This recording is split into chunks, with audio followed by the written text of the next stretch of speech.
Hey guys, and welcome to Wednesday night Bible study here at my house. I hope you guys are doing well, and it's so good to be on here again to share with you again from the Bible with you guys tonight. And so, just quick couple announcements for those of you who are joining with us tonight. We are glad that you are here. Um, Before I get started with the announcements, if you are joining with us tonight and you have not been here before, or if you're joining us for the first time, we would love for you to be a part of this each and every Wednesday night. Every Wednesday night, we meet right here on Facebook and on YouTube live and doing our Bible study each week. And you can be a part of that every single week by just following us. And you can follow us on Facebook and on YouTube. You can subscribe to our channel, and that will kind of let you know each week when we're live and all that. And so, if you would also comment below and let us know that you were here, we would love to hear from you and give a shout out to you. So just do that right now. Go ahead and comment below. We would love for you to be a part of our Bible study each and every week. But tonight, we've been going through a series of Bible studies called Loving Others, and this is our second week, and we're going to be talking about kindness tonight. But before we get to that, let me talk about our announcements. So, excited about this. This coming Sunday, finally, this coming Sunday, we will be back in person for Sunday school.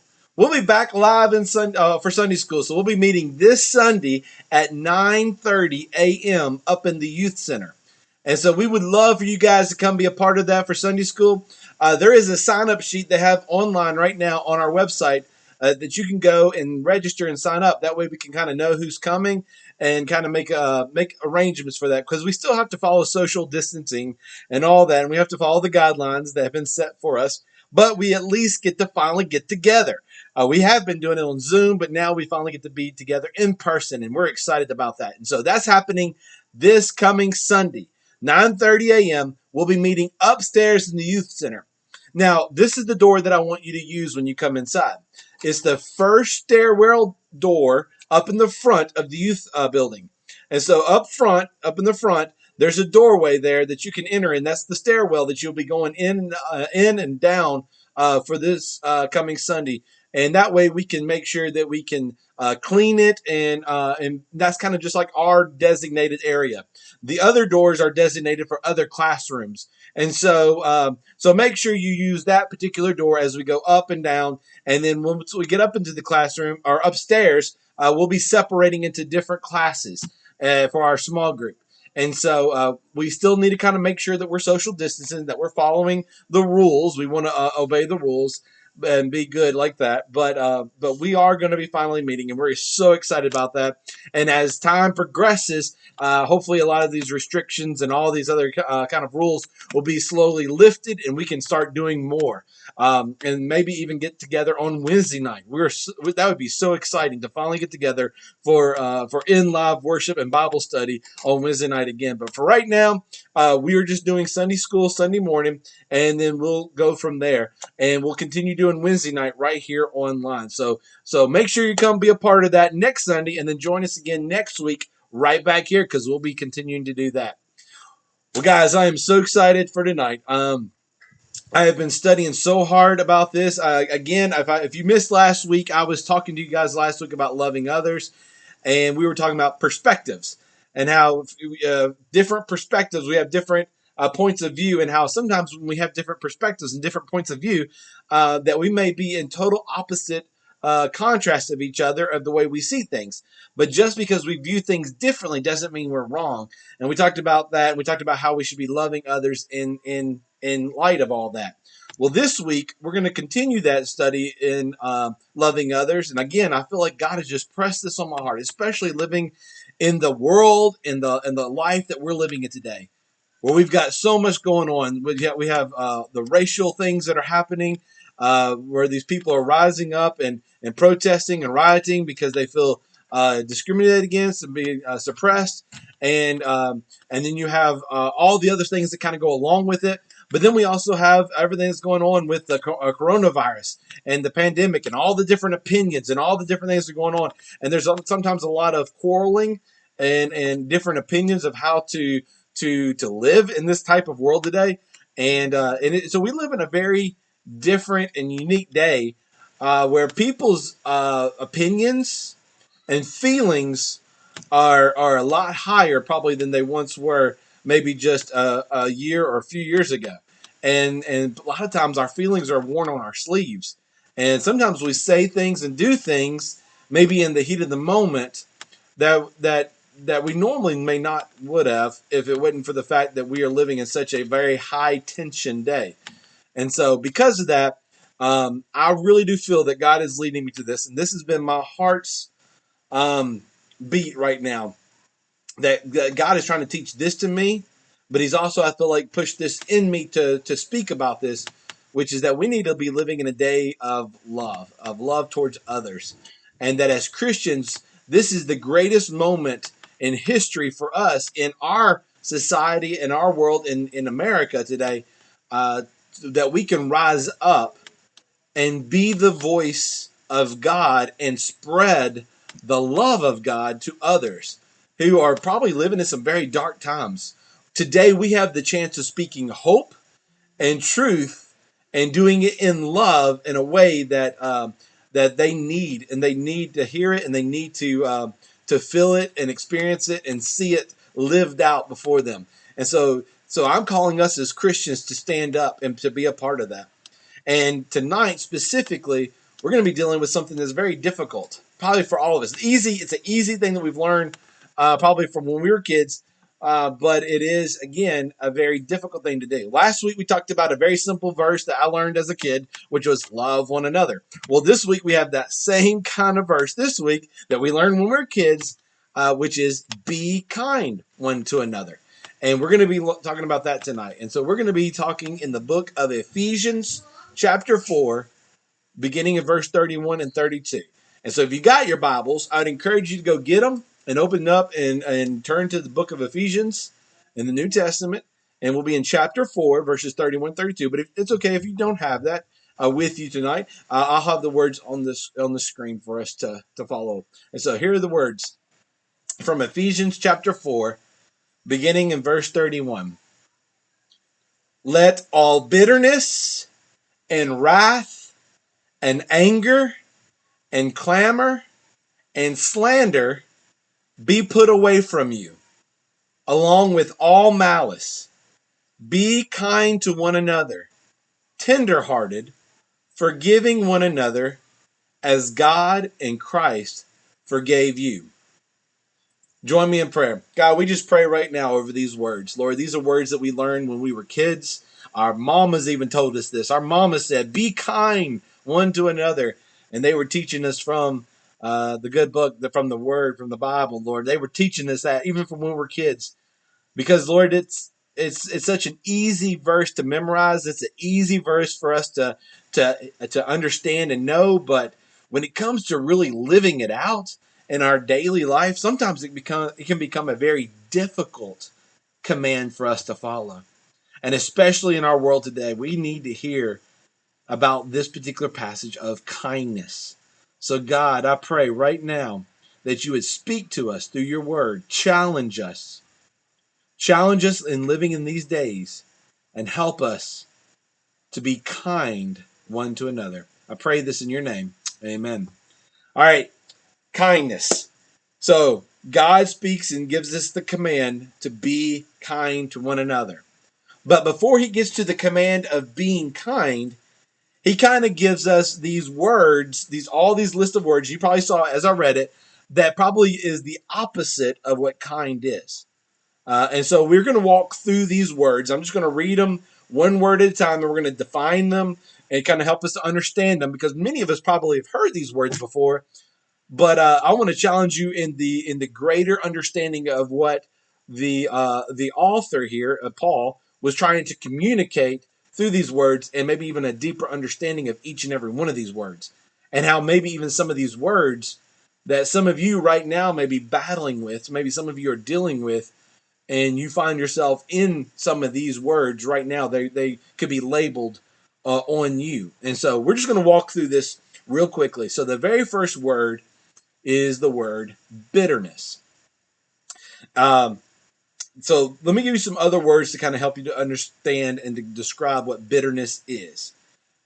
Bitterness is being resentful, it's being harsh, and it's being virulence or whatever. I had to actually look this word up because I wasn't even sure what that actually mean. But I want you to think about, when you think about this word, I want you to think about like poison, like a poisonous snake. If you could think of like a cobra, or maybe even a better snake would be like a rattlesnake who's coiled up and he's just ready to strike with his venomous poison. And so that's kind of what that mentality is, and that's kind of what bitterness is basically being this attitude of resentment, this attitude of basically of you're on the point of ready to strike, and you are really wearing your feelings on the cuff of your sleeve. And the definition of bitterness is actually this: it's the attitude of being ready to take an offense and break out in anger. Let me read that again. It's the attitude of being ready to take an offense and break out in anger. So, it's, in other words, a bitterness is basically you're on the edge, waiting, just waiting for the great opportunity for you to just jump and to leap. And that's kind of what bitterness is. Is basically you're on the edge. You're already on the very part of the line, just ready to cross it, ready to go and attack, ready to go and to blow up. You're just at a moment's notice, ready to just unleash and let go. That is kind of what the mentality of bitterness is. One person told me this, and of course, like going back to the whole the idea of a snake. Someone told me this one time that bitterness is kind of like this. It's kind of like that you're so angry and you're so just so upset that you're willing to take poison and drink poison with the idea of hurting someone else. You had this mindset of that I'm angry and mad at you and I want to hurt you, and so the way I hurt you is by drinking poison. And that's actually what bitterness is and it uses that word poison because poison, it affects you and it attacks you, and it just this stirring up inside of you, like a snake coiling. It's that that war and that rage that's going on inside of you, that burning anger and frustration and all this, just this storm that's turning inside of you. And it's like you're just on the edge, ready to let go. That's what bitterness is. And in this particular passage, Paul tells us to let all bitterness, take all bitterness and put it away. Let it go. Unleash it. Do not give into it. And that's kind of what Paul's instruction is for us. Is so do not allow bitterness to take root and to grow. And that's another form. It's like a root. It's kind of like you plant a seed, and that seed begins to grow, and the root begins to spread, and it grows and it grows, and it begins to grow a stem and goes up. Well, that's what bitterness does. It enters in like a seed, and it begins to take root in the plant. Just like a plant, the bitterness starts to grow inside of you. This anger and this hurt and this resentment and this being harsh and all this evil that's being stored up is starting to grow inside of you. And so that's what bitterness is. And so Paul mentions the word bitterness. The second word that he mentions is the word, and of course the scriptures that I just read to you is wrath. The word wrath. And then the third word is anger.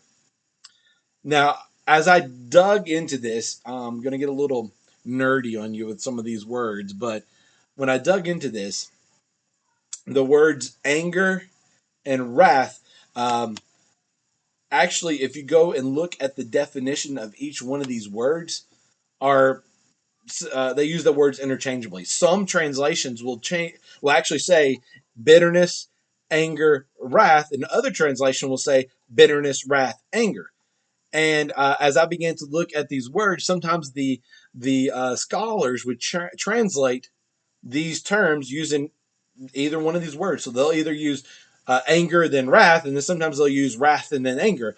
And basically, they're trying to say that each one of these words could represent both. But if you actually go and start doing even deeper work in understanding these words, like I had to do, I had to go back to the original language, Greek. And when you got back to the original language in Greek, they are two different Greek words, and they do mean differently. And so, as our scholars sometimes use different words, it is true, but a lot of times the meaning of the Greek word gets lost in the English translation. And so, as we use words in our English vocabulary as synonymous, like we say one thing and then we say another thing, and they both can mean the same thing. Like we use words and they both can mean the same thing. They're interchangeable.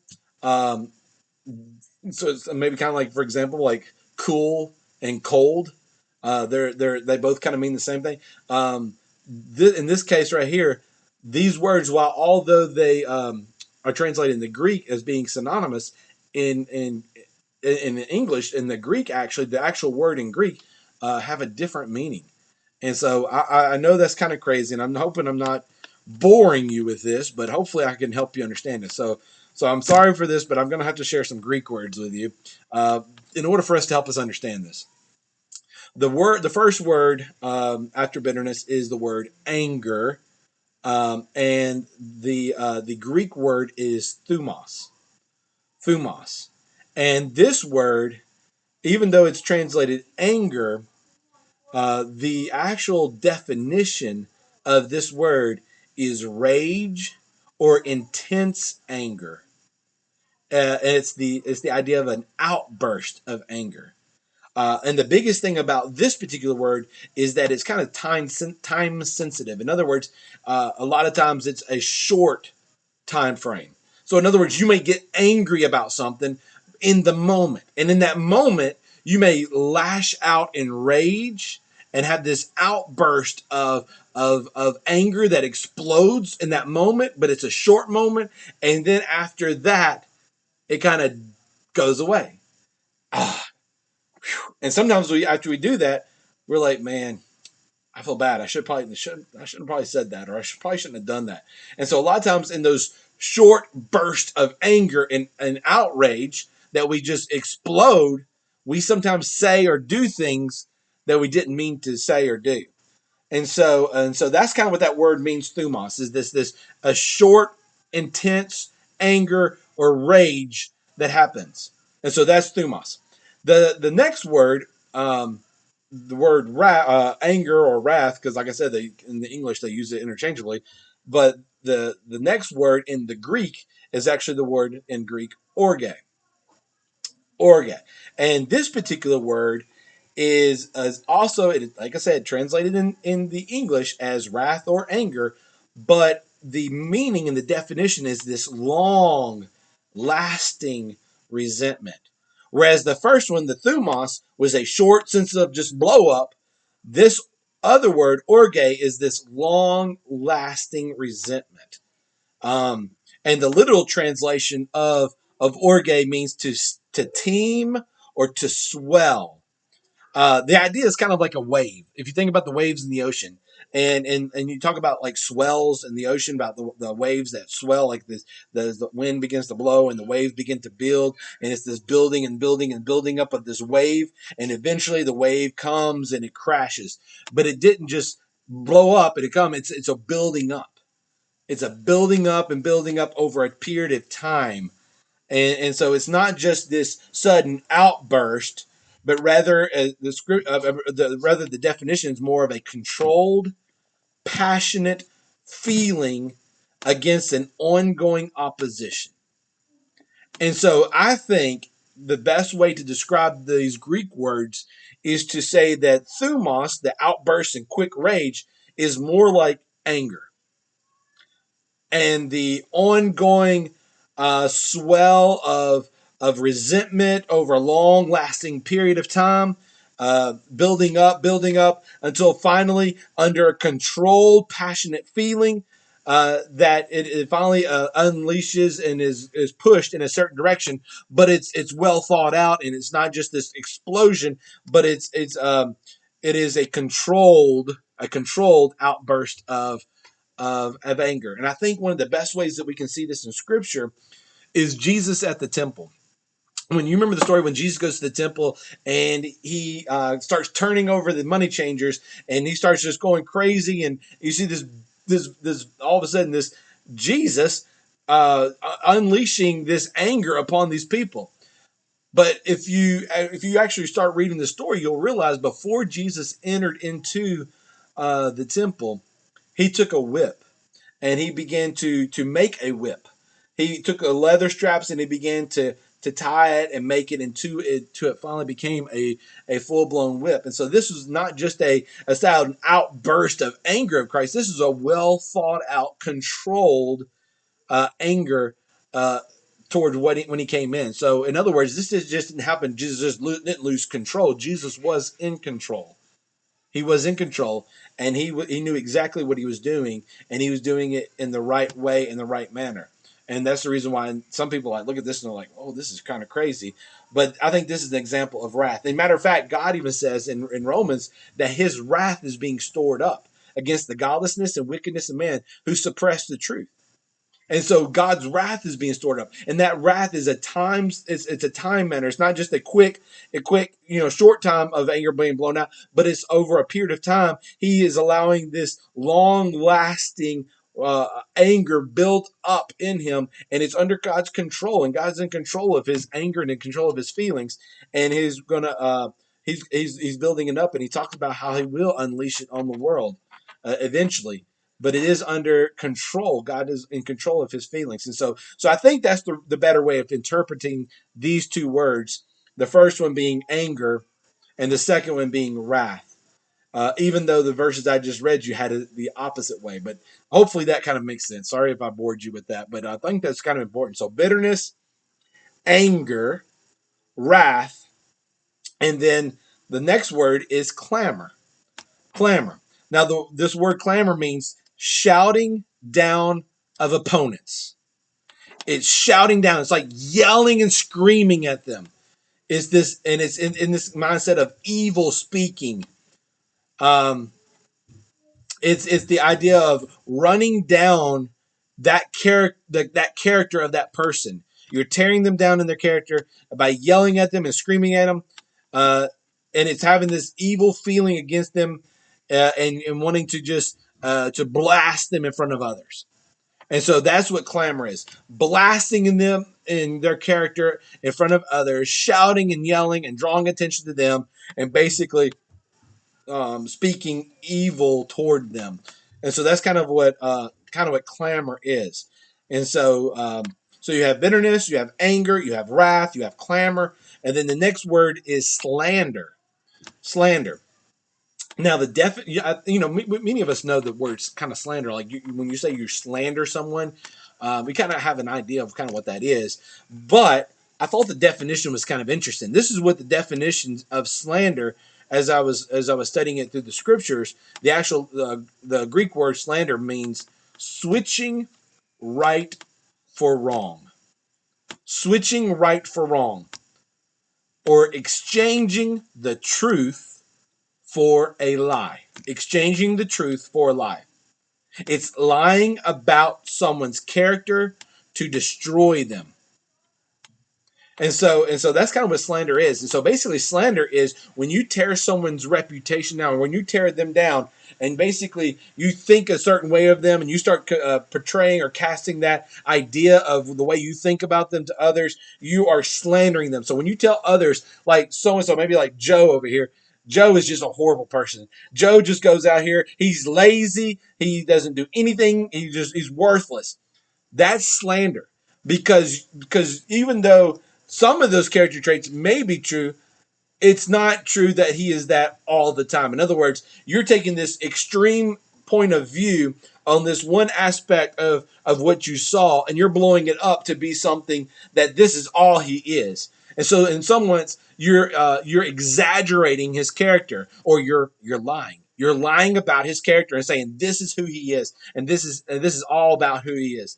And so that is what slander is. It is switching the right for the wrong. It's exchanging the truth for a lie. And the big thing about slander is that sometimes we can be slandering people and saying things about them because based on how we feel about them, and we can allow our feelings to change our perspective of truth. Our feelings can all of a sudden mislead us in truth. And all of a sudden our feelings say, hey, he wronged us. He did this to us and he made us feel this way. And therefore your feelings can lie to you and making you think evil about this person and begin to have these slanderous thoughts about them and begin spreading these slanderous thoughts to others. And you think they're actually truth when in reality your feelings have tricked you and deceived you. And so you can be deceived by yourself in believing a lie and sharing that lie. So sometimes we slander people, and in reality, we think that we're telling the truth about this person based on how we feel and how they've what they've done to us. And so we could be exchanging the truth for a lie and deceiving ourselves when it comes to slander. The next word is malice. Malice are the actual evil acts that are carried out. This is the wickedness that we actually do. Is basically the definition is to have ill will and the desire to injure someone. It's taking the act of doing evil and doing it. It's actually doing wrong towards someone. And so these are the words that Paul was talking about: bitterness, anger, wrath, clamor, slander, and malice. It says, put away these things. And every one of these words build up to the next one. First of all, someone becomes bitter. Basically, they become resentful. They take an offense. They're living on the edge, and they become offensed by someone. Had taken offense by someone by what something that something they said, or something they have done. And so they all of a sudden entered into this whole allowing this root to start growing inside of them in bitterness. And that bitterness all of a sudden leads to anger. And that anger all of a sudden explodes. You start just exploding in those moments because of the way that they treated you, which then leads to wrath. This stored up all this long period of time of building up this anger begins to all of a sudden take control of your thoughts. And basically you start building up this anger and this hatred and this frustration towards this person, which eventually explodes or comes out by clamor, which is shouting them down, by speaking them down and running them down and yelling at them and exploding on them, and then basically slandering them. That's the next word, slandering them, and making everyone believe a lie about them by blowing them up in their weaknesses or their character or whatever. And then finally, malice by acting out unjustly and doing evil and wrong to that person. These are the steps in which people fall trap in doing these things. And Paul says we need to put that away. Put that away. And instead, he goes into these other words of describing what we need to do. And that first word is be kind. Be kind. And being kind is the opposite of being bitter. Being kind is the opposite of being bitter. And the definition of being kind is this: to be useful, gentle, and pleasant. It's showing generosity, compassion, and love towards others, even when they don't deserve it or give it back to them in return. It's choosing to show love rather than hatred. That's what it means to be kind. It means to show them grace. It means to show them kindness and compassion. It basically means to be generous to them. That was one of the words, being generous to them, giving with expecting nothing in return.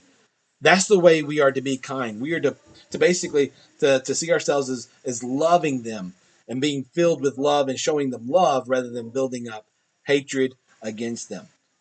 So it's the opposite of being bitter is being kind. The second word is tender-hearted. Tender-hearted. The word tender-hearted is actually the opposite of being angered. The opposite of being angered is being tender-hearted. The word tenderhearted is being merciful and compassionate. And the definition is showing sympathy and concern for others.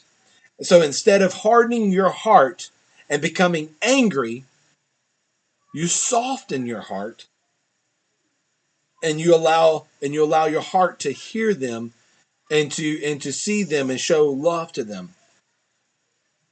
It involves allowing your heart to basically embrace their feelings and their thoughts and to care for them as a person. It's being tenderhearted. And then the third word that he uses is forgiving one another. And this is the opposite of wrath. The opposite of wrath is forgiving. And the definition of forgiving is this: is basically to show favor, to pardon, to graciously restore one to another, to no longer desire punishment or death from someone for justice based on what they've done to you. And so this is what it means to forgive. And so again, this is just as progression happens with bitterness all the way to the point of malice, kindness occurs and progresses towards forgiveness. We choose to be kind, which leads towards tender heart or compassion towards others, which then leads to forgiveness of others. And so this is kind of a progression. So bitterness leads to malice, whereas being kind eventually ends up forgiving. Being kind leads to forgiveness. And so here's two questions that I wanted to have to and take away from this. The first is first question I want to ask about this is be kind. The first question being why? Why should I be kind? Well, Jesus answered that in this very next statement. He says that we are to forgive others because God has forgiven you. God showed you kindness. God showed you his mercy by pouring out his wrath on Jesus Christ on the cross in your place. So he showed you mercy. And God showed you grace by forgiving you and forgiving you of all of your sins and taking all those things away and placing it on his son. God showed you kindness. And so because of what he has done for you, in light of that, we are to show kindness to others. Because we've been forgiven, we are to forgive others. Because he loved us and was kind to us, we are to be kind and love others. Which leads to the second question. How? How can I be kind? Especially when someone has done me wrong. And especially when I struggle with letting these things go. And really I struggle with the people who've hurt me. How do I do that? Well, I've got a few words that I want to leave just in as we go. I'm going to give you these 5 words to help you to walk through this and do that. And the first word is no. No. Know that the work of Christ is working in you. Know this, that Christ is in you and he's working and he's doing the work of bringing you to be more like him. And he is loving and he is kind and he is doing that work in you. That work is not on your own. You're not having to work to be kind. He's working in you to be kind. So the work's not being done by you alone. You're not having to work on this. He's working in you and he's working on you and through you to be kind to others.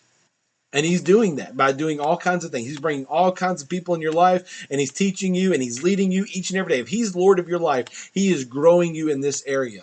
And you may not even realize it, but God is at work in you. So you're not doing this alone. So know that God is helping you through this. Know that he is working in you on this. So if you are struggling with this, take heart and know that he is working and he is with you, walking you with you through this. The second word is reflect. Reflect. Reflect on what Christ has done for you. Just like what I talked about with forgiveness. Realize that he has forgiven you, which means that you need to reflect about your own life and acknowledge that, hey, I'm not perfect. I've messed up. I've sinned. I've done wrong things. And acknowledge your failures. Acknowledge your sin. When you start realizing how imperfect you are and how short you fall and how much you need Jesus Christ to save you and to forgive you, it kind of puts things in perspective in helping you to forgive others and to be kind to others. So reflect on what the Lord has done for you. The third is show kindness. Show kindness. And this is a choice. Kindness is a choice. It's a command, but it's a command that we have a choice to follow. We choose to be kind. We choose to love rather than hate. We have to make a cognitive choice of choosing this. So we choose to show kindness in our words. We hold our tongue. And instead of saying evil, we speak good. We speak good things to this person rather than evil. That's a choice of choosing to show kindness rather than hatred, showing love rather than evil. Then, when it comes to actions, you do good for them. You do kind things. You don't do evil. You don't go down that path of maliceness of doing what's evil and wrong towards them. You actually start doing kind things. You can make the cognitive choice of choosing to do good. So we show kindness. So we know that God is at work. We reflect on what God has done even in our own lives and that we are sinners, that we've fallen short. And then we choose to show kindness to others. And then we go to the fourth choice, or the fourth word, which is allow. Allow. Allow your heart to be softened by God. Allow your heart to be softened by God. You see, God does the work in you. And you open your heart to God and you begin to pray to God and say, God, I'm really struggling with this person. I really struggle with being kind to them. I really struggle with showing them forgiveness and grace. And they really get on my nerves. They really burn me inside and they've done wrong to me. And you just open up and you begin praying to God with that. God will allow this time to work in you. If you allow him to work, he will work in you and begin working in you and through you in this. But you have to allow yourself to be vulnerable to God. And I think it begins with prayer. Prayer to God about the situation and circumstance. And open your heart to God. And he will work in you the attitude of compassion and the heart of just having sympathy towards others. He will work in you through those things. So allow God to work in you. So know that God is at work. Reflect on what God has done for you and how he has saved you and how you're not perfect. Choose to show kindness to others and allow God to work in your heart to root out this evil and this wickedness and allow him to show you love and to lead you in love towards others. And then finally, the fifth word is forgive. Forgive. That means to release them from your desire of revenge, to release them from your hope that they would be punished. That means to release that and basically allow them to be forgiven. Forgive them from their sins. And this happens as God is working in you and through you. I want you to understand this. Forgiveness doesn't come from you. Forgiveness is not of your nature. It's not of your character. Our character and our nature is sin. And we have a sinful heart and a sinful mind, and our flesh tends to just want to do what's best for us. And if you mess us up and you do wrong to us, then we're going to treat you the same way.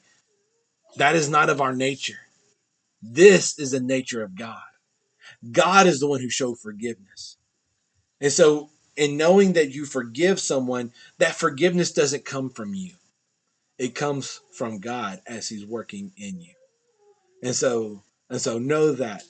And so all five of these words: know, reflect, show, allow, and forgive. These things happen as you work through the process of being kind, compassionate, and forgiving towards others. And this is what it means to forgive and be kind to others. It's so easy to say this Bible verse. It's so easy to memorize, but when it comes to actually putting into practice, you got to deal with some very tough stuff in your heart. I know because I've had people in my own life who I've had struggle with, even going back to when I was younger to even when I'm older, even now as an adult, people that I've struggled wanting to be kind to, the people I've really wanted to just blast them and to allow anger to stir in my heart and just set in my heart, but in no time has when bitterness and anger and wrath stored in my heart done me any good. Instead, I have found that years and years have gone by of me basically hurting inside and it really not affecting that other person at all. Bitterness and anger and wrath and all that really affects you more than it affects them. And that's not the things of God. And that's the reason why Paul is telling us to put those things away.